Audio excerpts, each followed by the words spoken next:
i-re-evaluate sang Iloilo Provincial Hospital Management Office ang mga protocol sa Aliosan District Hospital sa Banwasang Alimudyan kasunod sang insidente sang pagpanakit sang isa ka pasyente sang Oktubre 21 kung sa din isa ang napatay. Sa interview sang Bomba Radio kay Attorney Yoko Marie Eguia, officer in charge sang Iloilo Provincial Hospital Management Office, iyagin pahayag nga lakip sa i-re-evaluate ang mga kabugusan niya set up sang ospital, physical structure, kag mga safety protocols.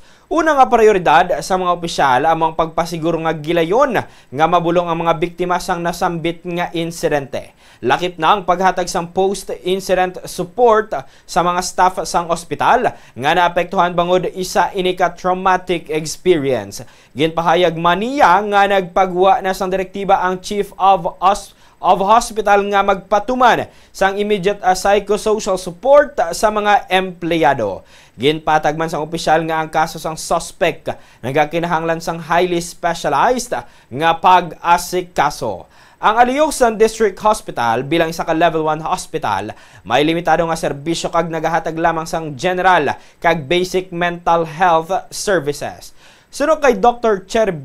Cherubim sa Cherubim Estralianes, Chief of Hospital sang nasambit nga pasilidad, wala sang ginapakita nga manifestation ang suspect antes nagluntad ang insidente apang may referral ini sa Western Visayas Medical Center para sa psychiatric care. Apang ginpahayag man nga wala nagpasugot ang iloy sini sa amo nga referral. Sa karon, palayon ang pagtipon sang nagakaigo nga kag detalyado nga written reports agud matanaw kung ano pa ang mahimo nga pagpaayo sa sistema kag mga proseso sang ospital.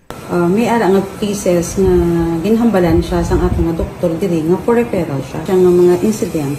Dapat ang pasyente or folks or ang ato nga medical resident dapat kung i-case nga may amuni siya nga if ever gibang hambal sila sang tuod regarding sa pasyente nila, dapat guro i-refer siya immediately dito sa